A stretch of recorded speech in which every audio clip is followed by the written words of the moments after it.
Welcome to this episode of Against the Mountains of Madness. I'm your host, Jason Rennie. And I'm John Wright. And on this episode, we're going to be talking about, is virtue a vice? So, virtue and vice. John, what would you regard as virtue? And vice is its opposite, I suppose, but we can come to that. Virtue is strength. Virtue in the moral sense is what gives you strength of character. Mm-hmm. And the classical virtues are fortitude, temperance, justice, and prudence. And unfortunately, I gave it in reverse order. All those things are things which, if you have them as part of your character, as part of a ongoing habituation of how you behave, it becomes part of your personality, and it allows you to endure life's trials and ills with a certain degree of serenity. Mm-hmm. Some people even go so far as to claim that happiness is impossible without virtue, and that happiness is in fact the goal of virtue. That's one of the claims that we can discuss later on. So seems reasonable. So basically, the short answer is virtue is strength, and vice is weakness. Vice is that which causes ugliness, pain, and injustice. And what of and the Catholic Church has theological virtues as well. Yes, but they're reserved to Christians, and people won't even understand what I'm talking about if I talk about those. Faith, hope, and charity are the theological virtues. Faith is the assurance of things that are unseen. It's believing in something even when you can't see it. Now, it's often misunderstood, and this could be a whole program by itself, what faith is. But it's basically trusting your reason when your senses tell you something your reason denies. People often talk as if faith is the opposite of reason. It's not. It's trusting what you've already been convinced of. Yeah, it's trusting an authority that's proved itself trustworthy in the past. Yes, it's not blind. Hope is specifically hope in the afterlife. It's not blind hope. It's conducting yourself as if you will answer for your good and bad deeds. And charity is a fancy word for love. Charity is an overwhelming abundance of love. Love both for your self, family, community, and the whole world. So they seem pretty straightforward. And those are just things. And those are things that are not only necessary for a Christian life, but which make life itself much more pleasant and useful. It also increases survival value if you want to get utilitarian about it. And we can also discuss utilitarianism. I'm sure it'll come up. Later on. So, but the reason why we have such a provocative title is that these days, faith, hope, and charity are not regarded as virtues. Neither is prudence, fortitude, nor temperance. In fact, temperance is referred to as sales resistance. Temperance is regarded as a vice because it means that you're not willing to indulge your every appetite, sexual and otherwise. In fact, to impede a sexual appetite is regarded by the moderns, or I should say the postmoderns, as a vice or vicious. As vicious, as a type of vice, as self-denial. Charity is the opposite. Love is the opposite of pride. But nowadays we have pride. Our public ministers all claim pride is the main virtue, and they have whole days or even months set aside just for people to take pride in their sins, particularly in their sexual sins. Yes. Just take pride in their shortcomings. Just take pride in their flaws. Now, it's weird. Whatever we say vice is, Madness. it is, among other things, a self-defeating behavior. Vice is shooting yourself in the foot. Things that have some short-term advantage, like being a liar, will shoot you in the foot in the long run. Once people find out you're a liar, they won't trust you anymore. It's as simple as that. And again, I'm just talking about what the consequences are. There's more to vice and virtue than consequences. But in any case, in a world where pride is said to be a good, and fortitude, courage, is said to be an evil, because if you have fortitude, you don't complain. You don't say you're a victim. But nowadays, the only way to have the laurels of moral supremacy is to be a victim. See? So every virtue and every vice is turned on its head in the modern day, and people regard being virtuous as being judgmental, as being discriminatory. And being judgmental is a vice. So they call virtue vice, and they call vice virtue. They think it's stunning and beautiful and brave to be a sexual deviant, or to be a deviant in some other way, to be a nonconformist, to be unorthodox, to be heterodox, to be a blasphemer. All these things they think are admirable. Listen to their music. Listen to the lyrics of their rap songs. That's true. What are they praising? Vice. Yes. And what are they demeaning? What are they saying is terrible? Virtue. The one man that they hate is a faithful father who's a good husband. That's the one character you're never going to see on any TV commercial these days. This is true. Oh, we should note, vicious is just to be, at least in this context, is to be full of vice or indulging your vice. Because I'm sure we'll say vicious a lot, and that's a slightly archaic usage of the word. So I like it. Well, nowadays people think the word means mean, and it may mean mean, but it also just means full of vice. So no, I just thought I should clarify because I'm sure we will say vicious a lot, and it has a meaning, but it's not quite the right meaning. Or we are using it archaically, which is fine. We should seek to revive it correctly. Well, there you go. We're using it correctly, and that needs to be explained to a modern audience because they've heard nothing but words that are abused and misused ever since George Orwell apparently took over our vocabulary, thanks to political correctness. Until they read 1984 and thought, "Wow, this is a good idea." What a great idea! Let's have more of that. Torment nexus. It's like people who listened to the Aesop's fable about the boy who cried wolf and said, "Hey, that sounds hilarious. Let's do that. Let's go cry wolf now some more." See? Look at all the attention he got. They only read the first half. Yeah. And I should say, there's some people who say that vice consists of people who read the first half of any morality tale. You don't see the full story. That's a good way to put it. So you think you can get away with something that seems practical. This is practical in the short term. It seems like it's real politics, just to lie to people or to censor them, or to And these people who are all in favor of censorship are also the ones who are against being judgmental. Mm-hmm. You and I can't speak freely on social media platforms, but we live in a society that's supposed to be welcoming of all deviations, of all lawbreakers, of all opinions. Oh well. Well, they're not welcoming of all opinions. In fact, they're welcoming of an extremely narrow range of opinion.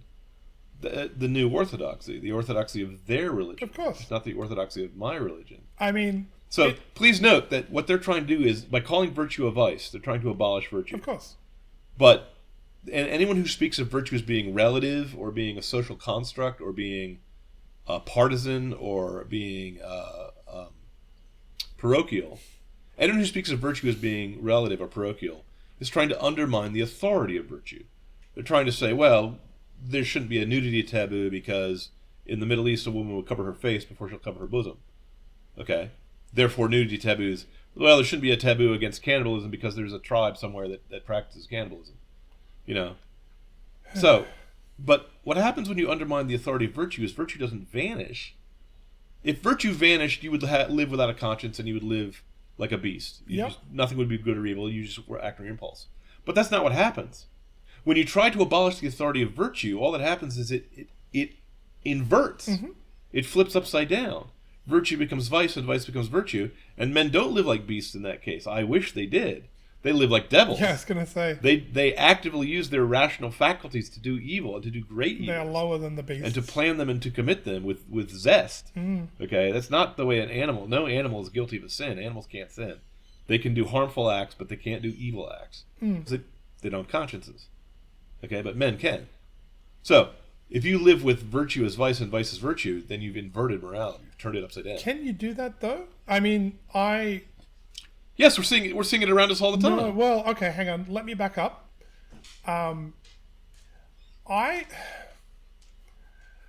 There's a really good phrase that I learned it from the philosopher J. Budiashevsky. He's a natural law philosopher, and he titled the book. He borrowed the term from St. Thomas, and it was the natural law is what we can't not know. So on some not instinctual, but on some deep level, you can't not know that most of these acts are wrong. You can't. Sure. You can't. You know this, and it drives them mad. I mean, it fits in with what you're saying. It's why they are not merely beasts, but something much, much worse. That's why they're devils, not beasts. If they could put themselves in a position of ignorance about morality, the way a baby is, for example, that would be one thing.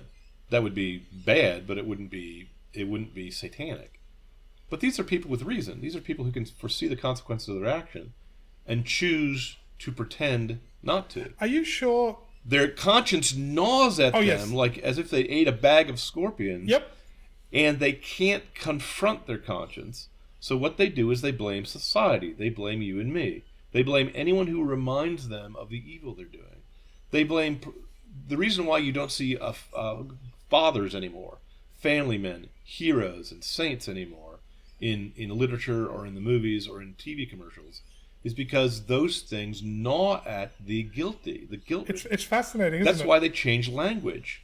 That's why they use euphemisms. That's why they use smear words to describe normal things, like heterosexual. Heterosexual is a paradox. There's no such thing as heterosexual. The word is sexual. Sexual implies two sexes. If you don't have two sexes, that's called asexual. That means you're an amoeba. Okay. Yes. Heterosexual is a make believe term, like cis-normative or cisgendered is a make believe word that tries to make something that sounds normal yes. sound abnormal or partisan. Capitalism, oddly enough, is a smear word. It's a word that makes something that is perfectly normal. A man owns the fruits of his own labor. Sound as if it's a sinister system. Sound as if it's a conspiracy against the poor. I didn't know that. There you go. Well, and so on and so forth, and on, and so on for all euphemisms. Euphemisms are just an attempt to make something that's evil and wicked sound like it's not evil. Well, that's true. Yeah. The reason why bastards have a reputation for being bastards is because men raised without fathers do, on the whole, tend to, not in every case, tend to end up with a much weaker moral character than people raised by father and mother in a stable and loving household. Interesting note on that. Someone and people can't even use that word these days. They have to say illegitimate or unrecognized, and even illegitimate is now regarded as verboten, as is the word field work. You can't say field anymore. Yes, I heard that the other day. Nor can you refer to a master bedroom. Okay. Well. Now, hang on. These people are trying to turn virtue into vice and vice into virtue. It is a virtue to speak clearly. It is a virtue to be honest. But they're trying to make everyone act dishonest by having everyone speak dishonestly. Yes. So, Jay Budiashevsky, one of my favorite authors, in his What We Can't Not Know, talks about the furies of conscience. There are 5 furies of conscience: remorse, confession, atonement, reconciliation, and justification. And so when you do the wrong thing, when you transgress against someone, you feel remorse, then you confess your wrongdoing, you seek to atone for it, then you are reconciled with the person, and now you are justified and made whole again. That's how it's supposed to work. But that sounds very Catholic to me as a Catholic. He is a Catholic. He is a Catholic. Oh, okay. So, that makes sense. But the way it was explained to me, the difference between confession and atonement is, if my son breaks a window with a baseball bat after I told him not to, his relationship with me is disturbed because he disobeyed me. But he also broke the window. So if I'm a good father, I give him permission to apologize and to say he's sorry if he wishes to atone. At that point, he confesses. He says that he did it and it wasn't a monster that broke the window. Then he goes and gets the broom and the dustpan, because he also has to put right what he did wrong. yes. So, Now, and that's the first 3 steps you mentioned. well, where it gets interesting is, so that's how you're supposed to do it. You do the wrong thing. You have, now remorse is guilty knowledge. It can be guilty feelings, but it's not. You know you've done the wrong thing, and you might feel bad about it, but you might not. They're not identical, but those are they're not identical because I've seen people feel remorseful when they've done things that are not wrong in any way, shape, or form. Exactly. I've seen people whose sense of guilt is hypertrophied, is overactive. And I've seen a lot of most people, their sense of guilt is underactive. But it can happen both ways. But what his observation is if you won't go through these steps, if you won't pay the Furies in the coin they demand, they will still demand their coin. You will just try to pay it in other ways. And So you will try to confess. Have you ever noticed? It's fascinating when you know to look for it. It's fascinating how often you see it. But people who have done the wrong thing will often confess that they've done the wrong thing. The only thing they won't confess is that it was wrong. And I saw the article in the I believe it was the Atlantic by the cabal that stole the last election here in America, and that basically fessed up to it. Well, but this is. But they also confess beforehand. They also accuse you of what they themselves are guilty of. Yep. And it often seems as if that's the only thing that they can imagine. I've been accused of many flaws by people who are enemies of mine, and they're all flaws I don't have. Now, I'm painfully aware of my own flaws, and I'd be amazed if they accused me of any of those. But those are things that they don't consider. Those are things that they're not guilty of, and so they don't consider anyone to be guilty of it. So, yeah. And so what happens if you don't have a sense of remorse? It turns into a sense of bitterness and anger, usually directed against your neighbor, usually directed against the society around you, because you're not taking any blame yourself. Yep. Well, hang on. But you still kind of want atonement, don't you? Well, I'll get to that. But confession, the interesting one about confession, I think the best example of this misplaced desire to confess, Jerry Springer has made a whole career out of it. Have you ever watched the Jerry Springer show? No, thank God. Fair enough. I used to when I was younger, and it's fascinating that every guest, lots and lots of guests on the show have done the wrong thing. They know they've done the wrong thing. They want to confess it, but they won't admit it's wrong. It's fascinating crazy. For the same reason of seeing a train wreck. This is true, yes. But then we move to atonement, where you have to make amends for your wrongdoing in some way. And he had... You have to put the victim... In law, we say you have to put the victim back in the position he was before the wrongdoing, before the tort. Well, he had the most... That's the legal term for it. Well, restitution is another term. Well, he had the most tragic example. It was painful to read. Was a woman who had... Her husband had an affair, and so she aborted his child. Because she... I mean, like, it's not okay, but I guess I can understand wanting to hurt him. But she was so racked by what she did, she wouldn't confess it was wrong, and she wouldn't atone for it. And so what she did was she went on to get pregnant again and abort another child so she would hate herself worse for what she had done to the first child. And it's like, she's trying to atone, but she won't do it properly. But she's still driven to try to atone. She's just doing it wrong. She's doing the opposite. Well, she is in effect, but she's making a vice into a virtue and a virtue into a vice. She is. She's actually making child murder into an act of self-flagellation or something. Effectively, yes. And it's just it's tragic. We have reconciliation, which is of course where you are reconciled with the person you've done the wrong thing with. But when that's and also with the law. Well, okay. And also with the objective reality.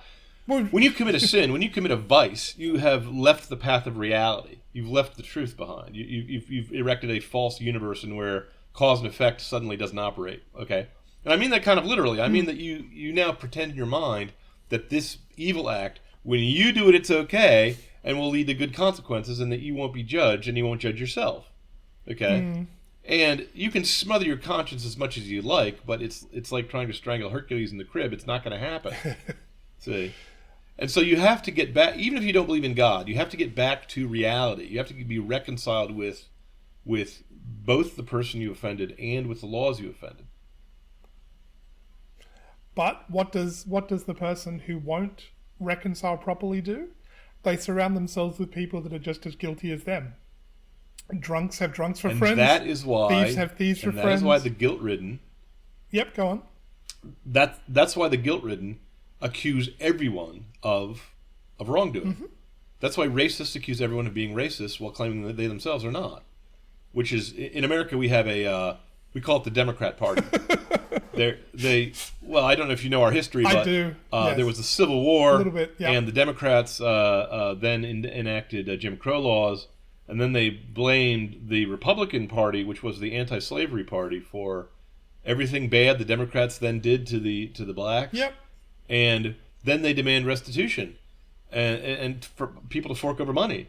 And I say, that's fine with me. If you want to fork over money from the Democrat National Committee to every black that you have whose family you destroyed by bribing them not to get married, or every mother who you made into a baby killer by luring them into one of your abortion mills, that would be fine with me, Now, obviously humans can't atone for irreversible acts like rape and murder.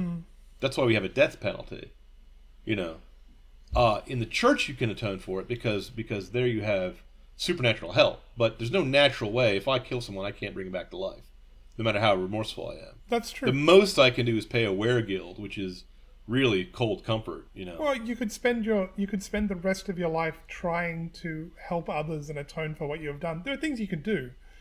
There are things you can do that have some. You'll never make up for some small measure, but it's not. You'll never make up for it entirely. Human power is only so much. Of course. And finally, we have justification, which is to make yourself just again, to come back into right relationship with the law effectively. But it's probably obvious how that goes wrong, which is where you seek to make everybody come around to your point of view that being vicious is okay. The perverted method of justifying yourself is not that you live up to the standard, but that you lower the standard to your level and you punish anyone who even proposes a higher standard or lives by it. Well, someone who's never offended. I've noticed this particularly in the postmodern era, the post-rational era, is these people hate anyone who lives by a higher standard, even if the person living by the higher standard is not proselytizing it. Mm-hmm. They're just trying to live comfortably by themselves, but they go out of their way and say, well, wait a minute, I want you to propose to promote whatever it is, harlotry or sodomy or something. You have to publicly announce your support for sodomy. You have to bake me a cake. You have to throw me a party. You have to use your time and money to support and sustain this grotesque sin. Well, and if the person says, well, no, I'd rather not, I'm a hermit living in a cave praying by myself to my Lord, they say, well, silence is violence. Yes. If you do not promote, if you don't propose that what I'm doing is excellent, not just good, but supremely good, then you're encouraging random attacks by terrorists against Apparently so. Wait, which random terrorists are these? I know who they are because I read ancient Greek stories. They're the Furies. They're the Eumenides. Those are the people that people are afraid of that say you're encouraging violence. It's not as if the church lady is going to come by your house and burn it down. That's something their side does. It's not something we've ever done. It is fascinating.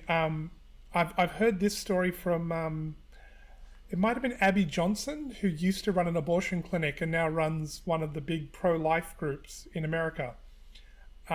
So I could be wrong. It may not have been her. It was definitely an interview with someone who used to run an abortion clinic and had since come to Christ, repented of it, and is spending a life trying to atone for what she did effectively. Try to stop other people going down the same route she did. And it's interesting, she said, you know what annoyed her the most? Apparently people had little pins of babies' feet at some young, like when they were, 3 months along or something. And she said those used to drive her insane, just like used to make her fly into a rage. Abortionists are like abortion proponents are fascinating like this. Do you have bubble laws in some places in the US? There was a case in England recently. A woman was arrested for being too close to an abortion clinic, silently praying. They arrested her for that. These people are what is wrong with these people that someone, if they think what they're doing is so righteous and good, why do they care? I mean, you're a Catholic, I'm a Catholic. If someone doesn't follow Christ, I mean, we care, we want them to, but We don't want them to burn in That's hell. fine. I mean, like, we care for them and we would like them to come to Christ and enjoy all of the fruits and benefits of that. Yes. But yes. on some level, like, it doesn't bother us. It's not like if you want to live. Well, if you want, that's it doesn't bother us is the that's, wrong that's, fruit. that's a bad example. That's a bad example because that's just due to my lack of charity. Okay. That if I don't care if someone's going to hell. No. Okay. I'm not saying we don't care, but you'd never use force to silence them. I don't think, if that makes sense. No, because you can't use force to bring people to Christ. Well, It doesn't work for one thing, and for nothing, it's wrong. It's wrong according to the Christian. Well, that's true. I probably need a better example. I probably need here's a simpler example. But you're tying yourself into a knot when what's going on is quite simple. Yep, fine. We Christians are justified through Christ to God. That's the only way we can be reconciled. That's true. To Him after we've sinned. The people who won't admit they are sinning, they won't confess, Yep. they won't atone, they won't be reconciled. Instead, they want the standards to be lowered to meet them, not them to be raised to meet the standard. Fair enough. That's and so true. they won't be justified. Yep. The way they seek justification is not by being reconciled with the laws, being reconciled with reality, by getting back in line with the truth. They want the truth to become falsehood. And they demand everyone cooperate with that. So they're not going to change. They demand the world around them change. Yes. And so what happens, the way they justify themselves is they demand everyone around them laud them and praise them for their sin. It's insane, isn't it? Not just ignore them. Yeah. Not just live and let live. You see? That's what I was trying to say. Now, a better example than a Christian who is not willing to just live and let live, we send out missionaries all the time, That's true. would be a libertarian. A libertarian says, you do your thing in your way, I'll do my thing in my way, and we'll leave each other alone. That's the way a professional acts in a professional business. That's the way strangers act toward each other in a civilized society. You don't try to go into his kitchen and change his diet. You don't try to go into his bedroom and change his sexual habits, okay? No. If you're a civilized man. But if you're either a Christian or an anti-Christian, maybe a Christian's not a good example because I can't think of we don't have dietary restrictions. But Gluttony's a sin. let's say you're a Muslim. You would want to go into people's houses and take out all the alcohol and take out all the pork, for example. Okay? They do want that. That's a cult, a religion that wants to change people's behavior at an intimate level. The reason I use Muslim is because I believe in their religion you're allowed to use force. You're allowed to convert by means of the sword. I don't know for sure. Well, they would say they would say out of one side of their mouth there is no compulsion in religion, but they will kill you for being a blasphemer or an unbeliever who won't convert. So, well, you know, okay. So I guess I guess in light of a certain procedure that everyone was coerced to take with threats of losing their jobs and things that we won't name, I guess we can see where, you know, they're not the only people to think that coercion doesn't count as force. It's an encouragement. We'll take everything away from you, or we'll kill you if necessary, if you won't do as you're told. But and that's forbidden to us Christians, obviously.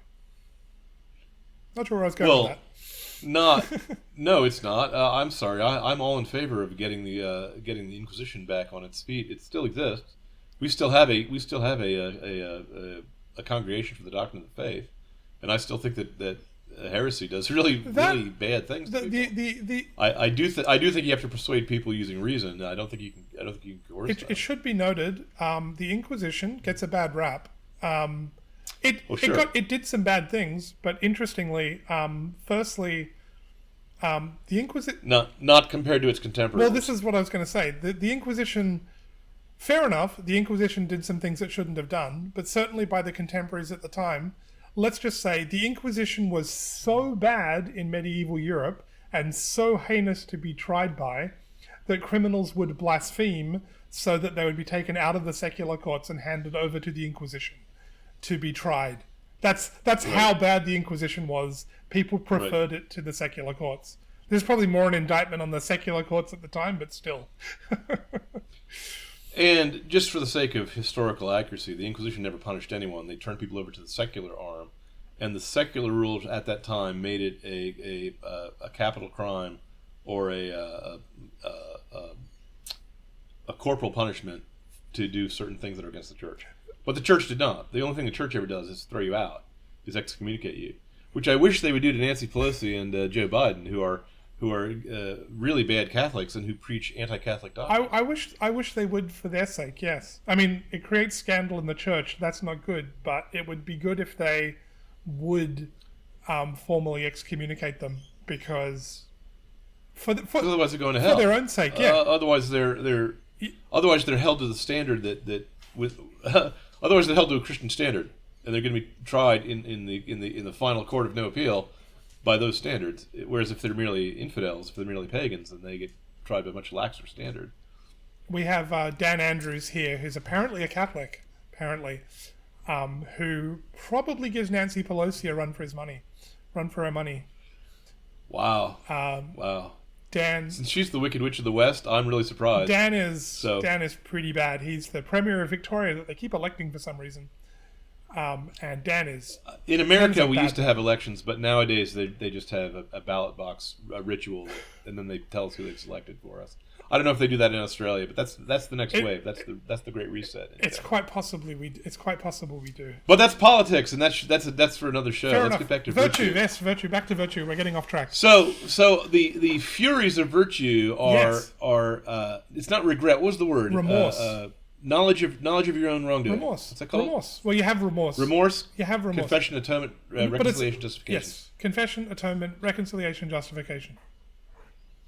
But it starts with remorse, and when I was young, no one felt remorse because it interfered with your self-esteem. Do you remember the self-esteem movement back in the 80s and 90s? Yes. When everyone thought that the thing that would cure all life's ills was more pride. Well, I'm sorry, pride is a vice. Mm. The reason why pride is a vice, I'm not talking about pride of workmanship. I'm not talking about when you give credit to God for the talent you've been given and you use those talents. This is the problem with English. Pride has two meanings. That's the problem with English. Yeah, yeah. You're supposed to have some sort of professionalism in your work. Mm. But pride is when you vainglory is another term for it. Pride is when you put yourself above God and you put yourself above everyone, and you're just intolerable to be around. You know. I say this speaking from personal experience because remember the flaws I said that no one ever accused me of? Well, that's one of them. And you kind of need a huge ego to be a writer because you're going to get a lot of rejection, and pride is a good short-term way of staving off rejection. There are better things you can do, by the way, than retreat into your pride, such as retreat into humility, which is also better for the long term. Now, a lot of virtue and vice is long-term versus short-term thinking. True. But that's not the whole of it, but that's a lot of it. I should mention that there's three basic, with a lot of local variations, but there's three basic theories of virtue, of where virtue comes from and why it has authority. Mm-hmm. So you and I have talked a little bit about why these people are trying to undermine the authority of virtue, mm-hmm. and the reason is so that they can commit sins and get away with it. I mean, let's not beat around the bush. It's so they can go to strip clubs and cheat on their wives. That's why they want to have virtue not be part of the public discourse anymore. Mm. That's why you never hear the word anymore. All you hear is toleration this, toleration that. Yes, tolerance. The virtue you have when you're not having a virtue. Yep. It is. That is the cardinal virtue of this age, tolerance, and it's the falsest of virtues. It's also most of the people that preach it are wildly intolerant. Right, because they don't actually want tolerance. No. What they want is tolerance of vice. Yeah. They don't want tolerance of differences of opinion. That's true. You know, they don't even want tolerance of vocabulary. If I use a term that was perfectly useful and cromulent 10 years ago, 5 years ago, earlier this week, I'm suddenly a blasphemer if I say sodomite, or if I say field work, or if I say colored person, that's bad. But if I say person of color, that's good. Yeah. Yes, who can keep up? You see, no, it's deliberately meant not so that you can't keep up. Oh, it's written the way the tax laws are written, just so that they can get people on, have something to accuse you of when they want to accuse you. In any case, three basic theories of virtue.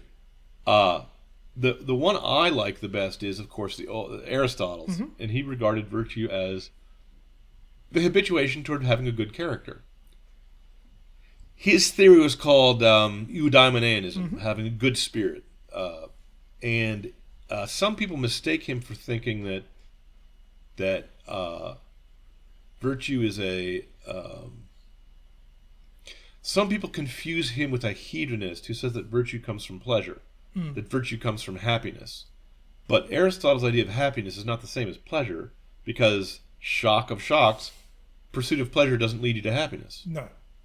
You may need to speak to your grandpa to figure out why, young listeners, but that's the truth of it. Pursuit of happiness, if you pursue pleasures and you don't distinguish between true pleasures and false pleasures, the pursuit of false pleasures, all that does is make you an addict. Yep. And once you're addicted to something, whether psychologically or physically or chemically, once you're an addict, you're just a slave. And no slave is ever happy. No slave is ever virtuous. No slave ever has a good life. Mm-hmm. So Aristotle sat down and tried to figure out what you could do to have a good life. Now, he was a pagan, so he was limited to basically mundane, this worldly, non-supernatural answers. But his answers, as far as they go, are perfectly sound. You wanted to be a free man with some property, living a life of serenity without massive disturbance to yourself.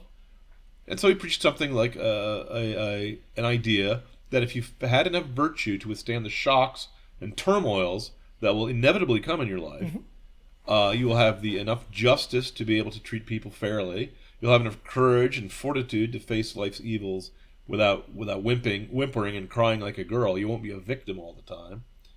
And you'll have enough temperance to be able to control your appetites, which otherwise will lead you into addiction and slavery. He didn't use those terms, but that was the basic idea of what temperance was, and so on and so forth.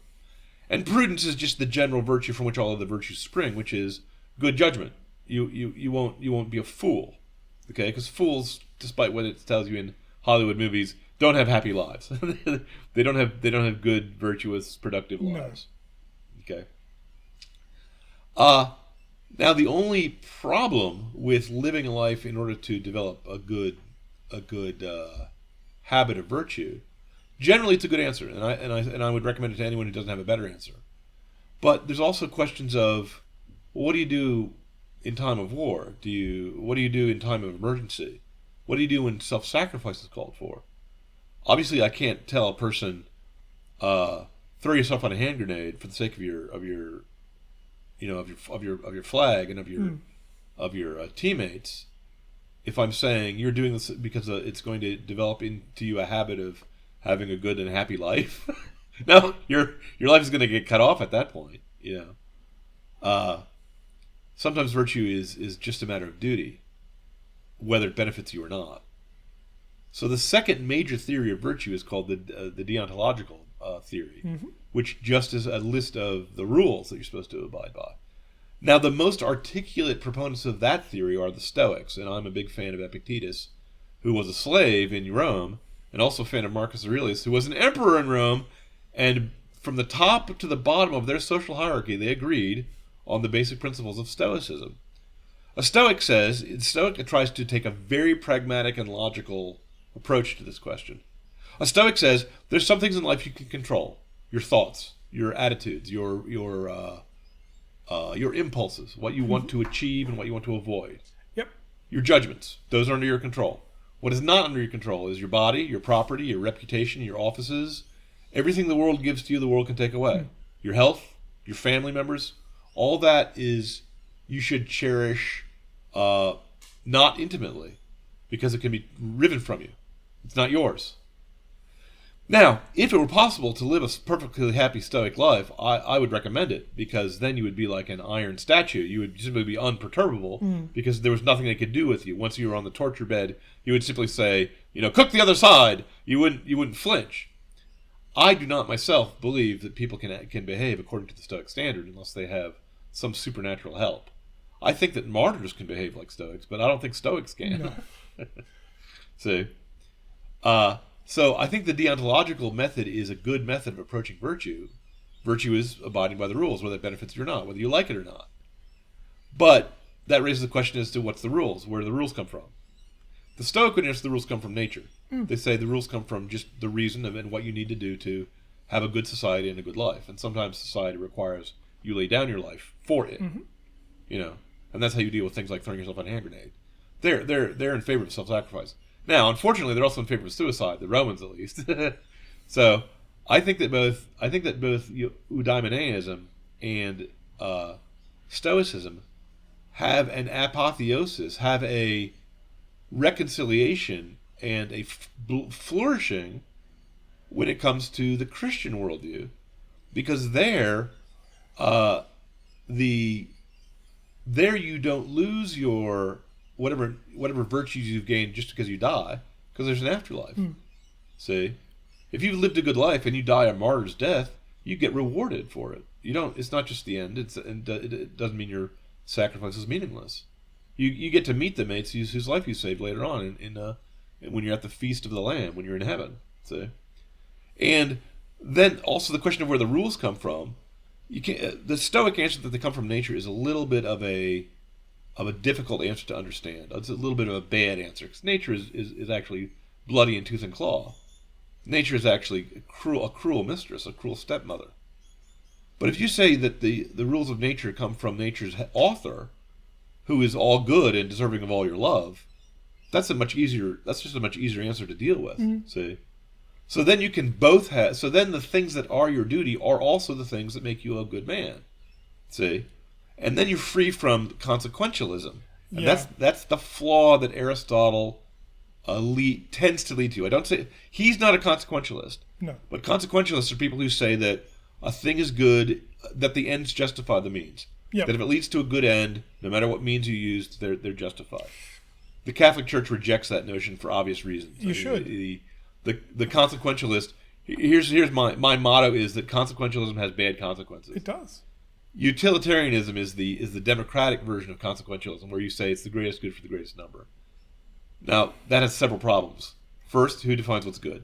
Second, why the greatest number? Why not the greatest number of my people as the greatest good? Why not the greatest number of the aristocrats? Why not the greatest number of the best people? Why not the greatest number of writers and artists? That's who I would like to see promoted. Well, whatever produces the most greatest science fiction novelist is the greatest thing, and that everyone else should sacrifice for. Do you see the problem? Oh yes, of course. If you're gonna judge the consequences of something, you have to say consequences are complicated and messy. You have 2 or 3 possible outcomes. Each outcome is going to have pluses and minuses that are going to reward or punish different people in different degrees. So, by the utilitarian theory, if I have a busload of businessmen late for an urgent appointment, then I can run over a pregnant nun if she's jaywalking, because she shouldn't have been in the jaywalk anyway, and if she's a nun, she should be pregnant. You see? So, but that's just how many businessmen have to be on the bus to make it worth my while to say that person's life is not useful. I agree that in military emergencies, there are times when you have to decide, do I send reinforcements to this group or that group, and whoever doesn't get reinforcements may well die. And you've got to make decisions based on the strategic good that a tactical evil. I mean, there's times when you have to, in war, when you have to do an evil act for a good outcome. Okay? But generally, even those evils are things the soldiers have already taken a vow to obey, I don't think, and to preserve their nation from harm, and so on and so forth. I'm not sure that's true. So I don't think you can ever do. I'm not sure you can ever do an evil deed for a good outcome. Doing the evil will corrupt the outcome and make it a bad outcome. Will taint and corrupt it. That being said, I don't think killing somebody in war is necessarily an evil deed. Shooting. No, but that wasn't my hypothetical. My hypothetical was, who do I not reinforce? Oh no. If I don't have a limited resource. But that's not. I don't think the fact that some people will die because you didn't reinforce them, because you had to reinforce someone else. I mean, that's a hard choice, but I don't think either of those is an evil act. You have to make a decision because you have limited resources. That people die in triage because you've got a lot of casualties and you can't save everybody. It doesn't make it wrong to prioritize the ones you can save over the ones you can't. It's just... Is it okay for James Bond, the spy, to lie to people? To say falsehoods to people? Lying's a tricky topic. Lying's a really difficult one, because there's a question of what counts as a lie. We could probably do a whole episode on lies.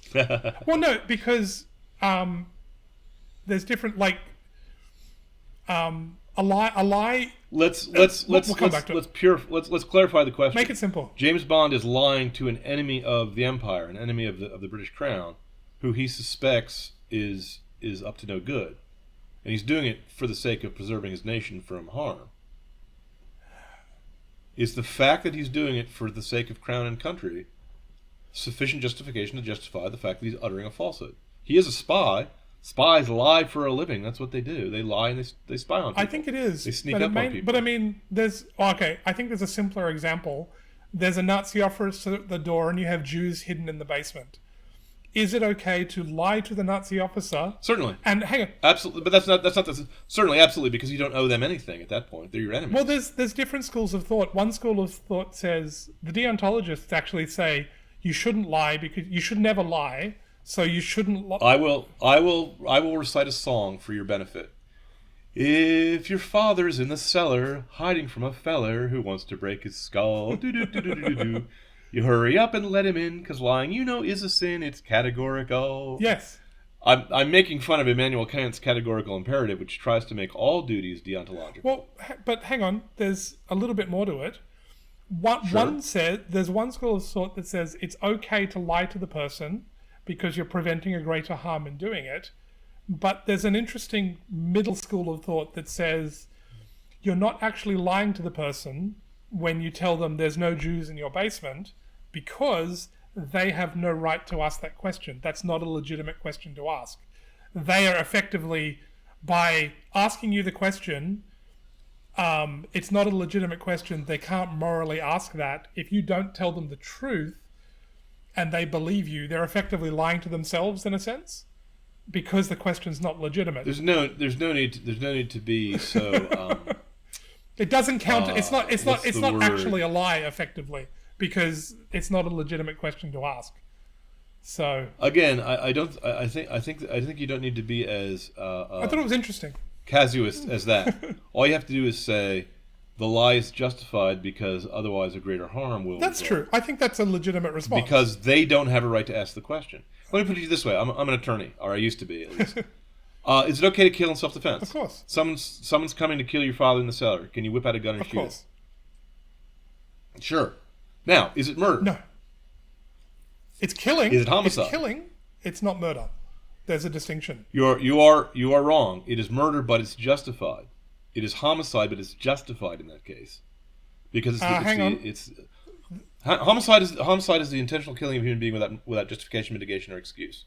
In this case, you have an excuse. So it's not a homicide if you have a valid excuse. No, you're right. I misspoke. It's not a homicide. It's definitely killing, but murder is the unjust taking of human life. So, it's a justified taking. So it's definitely killing, but it's not. It's like in the Old Testament. Legally, it's murder, but not homicide. It's the act of killing a human being, but it's not an act. You're not liable at law because you have a justification. I don't think murder. I would say that lying to the Nazis who are trying to find the Jews in your cellar is a justified lie, but it's still a lie. Yeah, no, I think that's reasonable, but you're doing it to prevent a greater harm.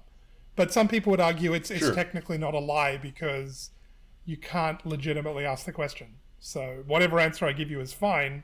I'm not lying to you. You have no right to know this information. Okay. I have a certain amount of philosophical impatience with that kind of technicality. Fair enough. Because it is a lie. You are saying false words. I think so. But you don't have a duty to tell the truth to someone who's an enemy who's trying to harm the innocent. Yes. No, I agree. So it's a justified lie the same way killing in self-defense is a justified lie. I agree. Now, I noticed that I said killing in self-defense and then I used the example of defense of others, but well, that's okay. We'll say it's legitimate in that case as well. Protecting innocence is effectively self-defense of them. Well, that sounds wrong, but you know what I mean. Like, it's defense of others. it's self-defense, defense of others, and in some jurisdictions, defense of property. We could probably is legitimate. Maybe we should phrase it as it's okay to take another life in defense of innocence, whether that is you or someone else. Certainly. all I can do is tell you what the law says, and the law says defense of self, defense of others, and in some cases defense of property.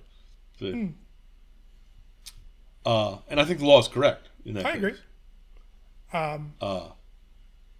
Now, is that the same as saying the greatest good for the greatest number, or the same as saying consequentialism? No, absolutely not.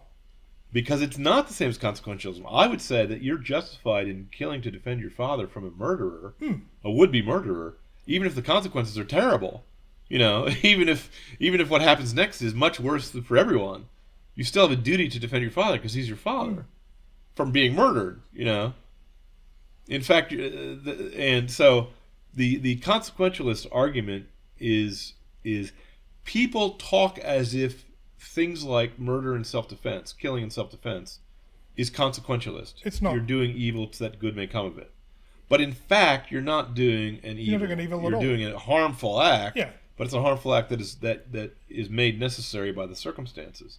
It's a choice you'd rather not make. If you could stun the guy with a Star Trek phaser, You shouldn't do it willy-nilly. or but transport him with a teleportation into a jail cell, you'd much rather do that. Certainly. This is interesting. But those are in the options. Old Testament, the commandment is usually translated "Thou shalt not kill," but that's a bad translation. And some people say it's "Thou shalt not murder," but it's not that either. It's somewhere. Thou shalt not do murder. But it's stronger than that because negligent homicide isn't murder. You kill someone through your negligence. You shouldn't. It covers that. It just doesn't cover self-defense. But even then, like if you kill someone in self-defense, Catholic teaching is you still need to go to confession and confess that. You're still taking a life. That's still you still need to confess that. It's not okay. It's necessary, but it's not. It's not something you should do without remorse, confession, Exactly. and if need be atonement, because Yes. We see on TV and in the movies stone cold killers like I'll say James Bond again, who makes a little quip when he throws the Russian spy off a This cliff is or true. something. You know, have a nice trip. See you next fall or whatever. Yes. But no, he's not. That's not normal. No. There are soldiers who can get into that frame of mind, but it's usually not that good for them. No. They need some years to recover afterwards.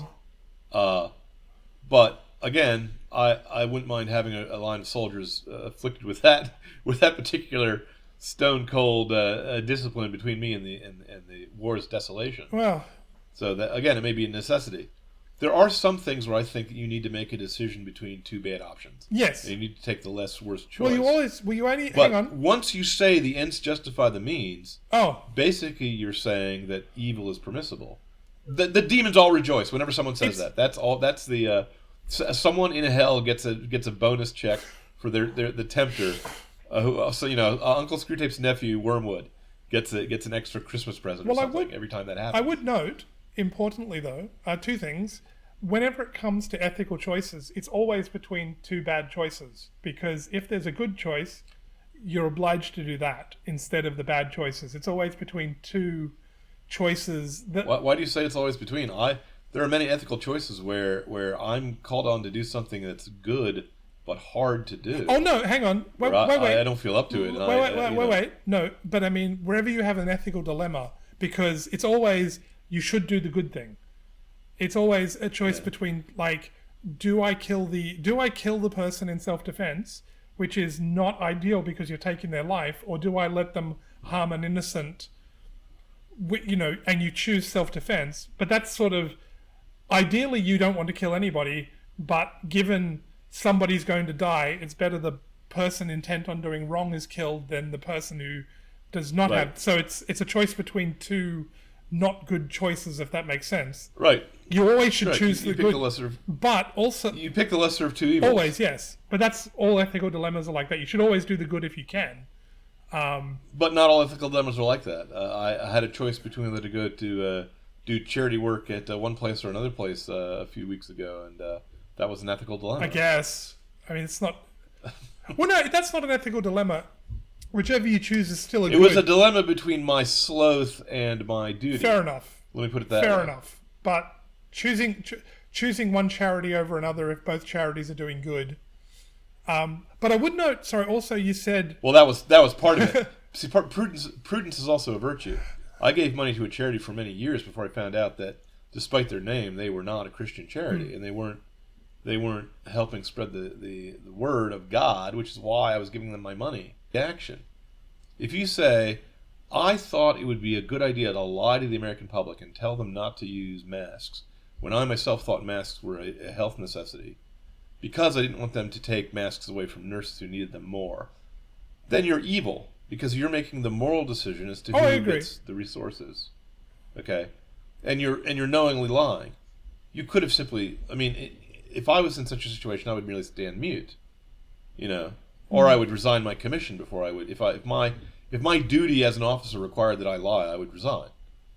I would not. I'm not going to be James Bond. I'm sorry, I can't do it. If I'm trapped in the situation, if the Nazis are at the door and and my dad is in the cellar, then I'll lie like a lawyer, which I am, or like a newspaperman, which I am, or like a guy who tells stories for a living, which I am, and hopefully I'll be able to do it convincingly, and I'll do it without a pang of remorse. I might go to confession because I should just go to confession. But to me that's like gunning down someone who's trying to kill your dog. I suppose what I mean. I'm sorry. I am not going to feel remorse for that, even if I ought to, even if the guy's made in the image and likeness of God. He's a dead man if he threatens my dog. Fair enough. No, I suppose what I mean is the ends the means. Well, don't say fair enough. That's wrath. That's no. I think that's perfectly reasonable. You should go to confession afterwards, but defense of your family is perfectly reasonable. A Christian would have a higher standard than what I just announced. If someone threatened my wife, I would use whatever means necessary to protect her, up to and including killing them. And I would do so with a clean conscience. Feel remorse and say, "I'm sorry I had to do that." And give the guy a Christian burial. Fair enough. I guess I need to work on my virtue. In the weeds out back without telling the police. Because certainly my feeling would be, I'm sorry you were stupid enough to make this choice. I'm sorry your life led you to this choice, but I'm going to end you anyway, and I'm not going to feel bad about it. The Christian standard is high. I agree. Have to love that guy. I agree. I have to say that's my enemy, and I'm sorry he's dead because he's my brother in Christ. He doesn't know it. I had to kill him. Well, I'm sorry. You forced me to do this to you, Texas. I suppose. I don't know if you know this about our laws here in America, but in Texas, he needed killing, I believe, is a defense in the in their laws. Because some people just need killing. Well, so there is that. Unfortunately, that's definitely true. I'm kidding. That's the rule in Ohio. That's not. Oh well, there you go. It's definitely true. There are some people that just need killing. It's unfortunate, but it happens to be the case. I think it's true. Unless my hand is forced, I will leave that to the good Lord. I agree. I agree. I don't want to ever be in the situation where I don't want to be the guy who has to decide whether or not the. No, that's true. I agree. To shoot the robber. I agree. We don't want that, and we would prefer that we would prefer to pray for them and bring them to repentance. That would be the better outcome. Sure. But I don't know what you do with. I was talking to a lawyer, and we were discussing like on a previous podcast I did years ago, and we were talking about the death penalty and what do you do, and he made the point. Which it was back in the days of when there were terrorists at Guantanamo Bay, and the question was, what do you do with these people? If you let them out, they'll kill people. If you can't. It's difficult to detain them. It's difficult and expensive to detain them indefinitely. So what do you do with them? Because you can't let them out. I can only speak from my personal experience. I used to be ambivalent about the death penalty because there's a possibility of a mistake. You might kill an innocent person. Mm-hmm. And that's a horrifying possibility. We could do an episode on this, I think. There's also the possibility that it's being applied unjustly. Yep. If one disfavored group gets the death penalty all the time and other people don't, that's unjust. Mm-hmm. But there was a case I read in Florida about a guy who snuck up to the window of where a little girl was sleeping, and he stole her out of her crib, and he took her by the feet and smashed her head against the dock and threw her body in the water for the fishes. And as I was reading this case, he was trying to appeal, but he said that he should not get the death penalty for this because of some technicality.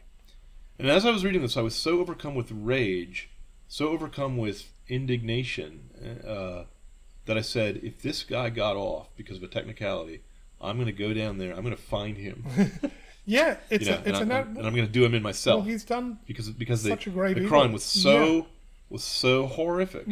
Well, I'm happy to say that by the time I got to the bottom of the page, the appellate court was having none of that, and they said, no, he dies. No, sorry, you have forfeited your life. I don't want to make light of the idea that there could be errors Oh. in death penalties, but once a person has taken a human life, he has marred the image and likeness of God in others. You see? And to not kill him means that you don't think that the image and likeness of God exists in your fellow man. It demeans the authority of virtue. It demeans the dignity of mankind. Well, it means that you're treating It means that you're treating it like it was a property crime. He killed a cow of yours. Well, this is interesting. Because I've seen people argue, when it comes to the death penalty, they'll say, "Oh, you're just putting them down like you would a rabid dog," but it's like, no. So I would argue actually they have it backwards. If you don't execute the first-degree murderer, shall we say, the person who does it in a premeditated and deliberate fashion, in cold blood, as they say, if you don't execute them, you're treating them as less than fully human. You're in fact treating them like an animal, because you're not holding them properly accountable for what they did. You have to execute them to treat them as a human being. Yeah. The death penalty is an interesting topic. We could probably do a whole episode on it, because I know the Pope doesn't like it. I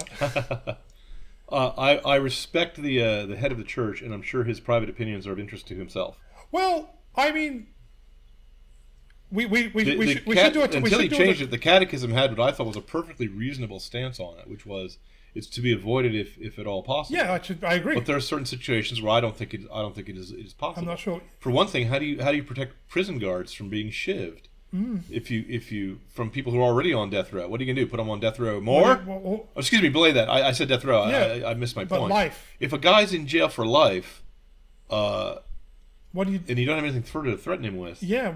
Then he'll do what he likes, including shiv a guard. At that what point, you or a fellow prisoner, or he'll do. Or a fellow prisoner. There's right. no break. Right. There's unlikely to be much in the way of a break on his behavior. Right. Right. Yes. Now, I do like the idea of keeping the guy around long enough for him to repent and turn to Christ, because then his immortal soul might get saved. That's fine with me. I like the idea of a penitentiary where you go to repent. That's okay. But if the death penalty were against God's law, then God would be a Buddhist. There are religions that absolutely forbid the death penalty, and ours is not one of them. Neither is the Jewish religion from which we take our mandate. So, Yes. So. Virtue. But what about virtue being a vice? Virtue being a vice. Yes, we need to wrap this up. So, virtue being a vice. Well, sadly, it seems to. Well, let me say this. Let me see if I can wrap it up this way. The idea of being too good to put murderers to death is the kind of holier than thou attitude that people who don't like virtue use to undermine the authority of virtue. Because if virtue demands that a magistrate faithfully execute the laws and punish people who are bad, anything you do to get people off anything you do to help the criminals undermines the authority of virtue. So it looks like it's two unrelated questions. It looks like the one question is it okay if I sleep with my neighbor's wife? And the other question is, well, what about the death penalty? But ironically, the same kind of person, the same kind of personality type, and the same kind of political stance tends to support both. Well, why is that? Here's my answer. If you want to undermine virtue, what you do is you say it has no authority. In order to say it has no authority, there's two or three things you can say. First is virtue's too harsh. You're being too judgmental. The second is to say virtue is arbitrary. You're just reciting the opinions of your parochial time and place. You're just reciting the opinions that were taught to you by your parents. If you had been raised in China, you'd have different opinions. Multiculturalism is a way to undermine virtue. And that's what it's for. It's so that you don't have any confidence in your society's understanding of what virtue is. I'm not saying your society necessarily has the best understanding. I live in a society that has a very poor understanding of virtue. Yeah. Though we used to have much better. Well, so what I said before was that if you get rid of virtue, you don't live like an animal, a creature with neither vice nor virtue. No. You live like a devil, a creature that is vicious, that is positively vicious. And here I mean vicious not just in the archaic sense, but in the modern sense. Oh, yes, definitely. These people are sadistic. These people are filled with cruelty and a desire for vengeance. Now, why is that? Well, I have a theory that I got from Edward Said, and I'd like to close if I can just recite this theory kind of quickly. So the postmodern idea is that morals are human inventions of no particular worth. That they're just like the rules of grammar. Okay, they're useful for social interaction, but they don't have any real authority. There's no real reason why you should obey them when no one's looking. Okay. Now Aristotle says virtue is what gives you character, and modern people say character is what you have when no one's looking. See. And some other people say, other modernists say that the virtue is merely expression of the will, and so on and so forth. Now, but everything they're trying to do is just trying to undercut virtue, trying to undercut morality. Now, the reason for this is partly because they've lost faith in everything, not just faith in God. They've lost faith in reason. It's a commonplace among modern intellectuals to say that people don't know the truth. The only truth is there's no truth. Now, the fact that that's an absurd paradox never slows them down. Yeah. We talked about truth and untruth in an earlier podcast. But if there's no truth, you can't know what is right and wrong. So there's no such thing as virtue, because there's no truth. Okay. Now, even if you think about this for half a second, you go, wait a minute. I can't honestly ask the question of whether or not there's such a thing as honesty unless I assume a rule that I ought to be honest whether I want to be or not. Yep. Okay? So virtue is one of those things that's as inescapable as truth. You can't even ask the question as to what ought to be virtuous without yourself assuming a standard of virtue that allows you to answer that question with some integrity, because integrity is also a virtue. Okay? So, but if you're someone who believes there's no truth, you also believe there's no virtue. And hence that makes there's only one thing that becomes morally wrong, and that's making moral judgments. Now you're being discriminatory, you're being judgmental, you're being intolerant. Well, in order to say that there's no such thing in order to say that tolerance is the only virtue, you have to say that no actions have consequences. Nothing is predictable in a world where no one knows anything. If there's no truth, you don't know for sure that the outcome will be bad or good. Okay? So you live in chaos, basically. Well, if it's not that nothing is predictable. You still expect the sun to rise tomorrow, but it's that being certain things like thrift, hard work, honesty are not seen as rewarded behaviors. They're not seen as things that will make your life better. Yep. The assumption of the postmoderns is that people have better lives not for any reason. Life is merely a roulette wheel, random chance. And nature distributes good to some people and bad to some people blindly.